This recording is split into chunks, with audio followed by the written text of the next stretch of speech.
तो फ्रेंड्स, आज मैं आई हूँ ओड फेलोज़ मेमोरियल पार्क। ये एक ऑर्गेनाइजेशन का नाम है जिसका मकसद है मित्रता, प्रेम, सत्य, विश्वास, आशा, दान और सार्वभौमिक न्याय के सिद्धांतों को बढ़ावा देकर मानव जाति के चरित्र को सुधारना और ऊंचा उठाना है।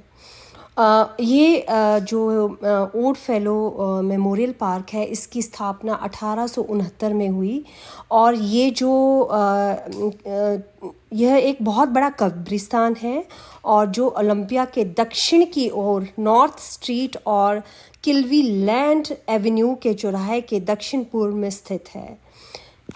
इस वीडियो को बनाने का उद्देश्य मेरा यही था कि मैं आप लोगों को दिखाना चाहती थी कि ये कितना बड़ा कब्रिस्तान है। जहाँ दूर दूर तक नज़र जाती है वहाँ सिर्फ आपको कब्र ही कब्र दिखाई देती है।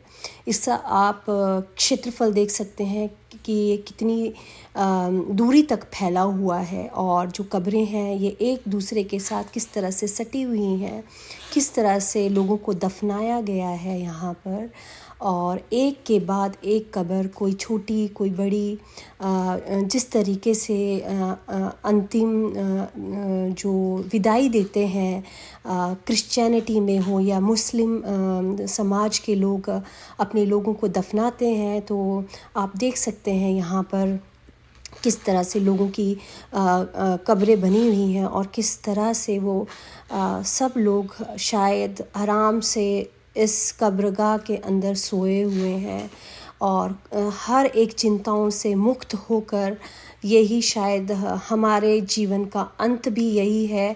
हम चाहे कितने भी अपनी लाइफ में स्ट्रगल करते हैं और अचीवमेंट पाते हैं, ज़िंदगी में इतना कुछ पाते हैं, बहुत कुछ खोते भी हैं, लेकिन अंतिम सच्चाई यही है कि हमें भी एक दिन ज़मीन में ज़मींदोज़ हो जाना है।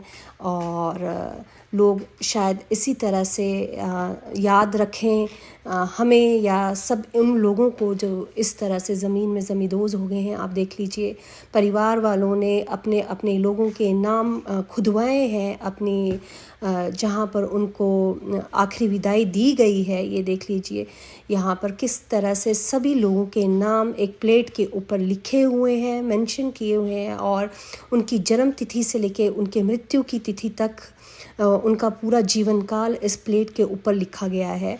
और ये देखिए, ये गुब्बारे लगे हुए हैं, शायद कोई आया होगा जिसने यहाँ पर गुब्बारे लगाए हैं।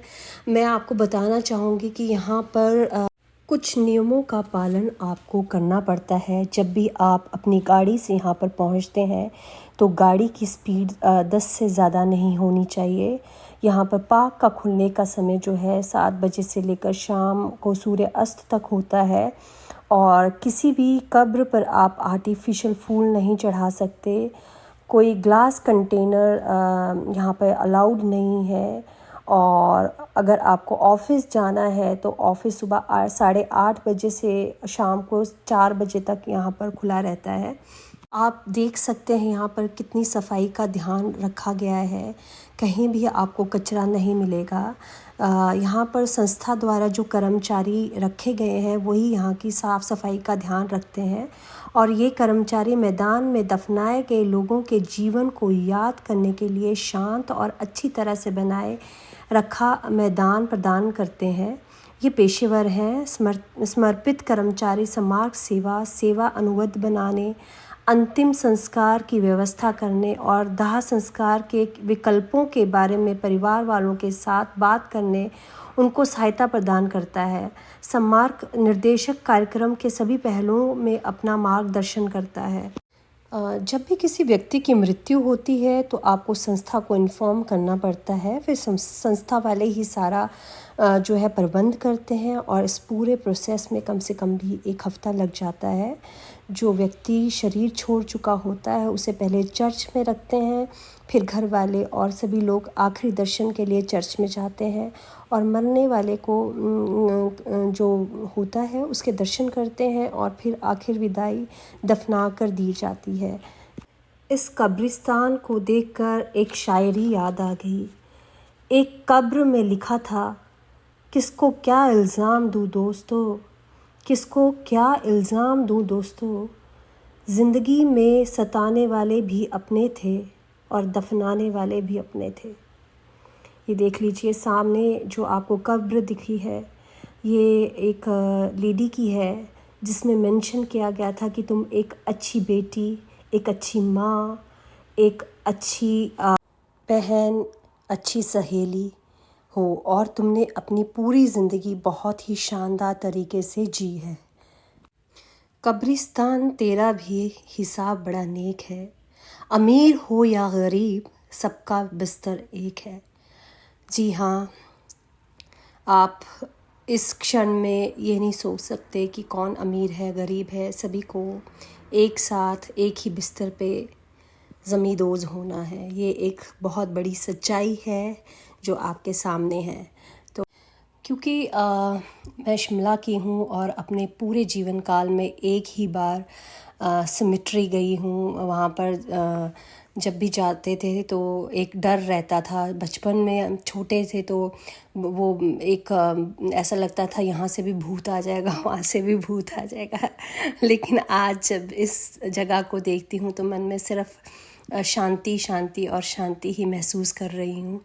बहुत ही एक पीसफुल जगह है ये, जहाँ पर आकर आप अपने आप को बहुत ही सुकून से भरे महसूस करते हैं। और ये पेड़ देख सकते हैं, ये इसके नीचे जो ये नट्स हैं, पता नहीं कि ये कौन से हैं, लेकिन इससे पहले मैं इन्हें अपने हिमाचल में देख चुकी हूँ बहुत बार, मुझे नाम नहीं मालूम।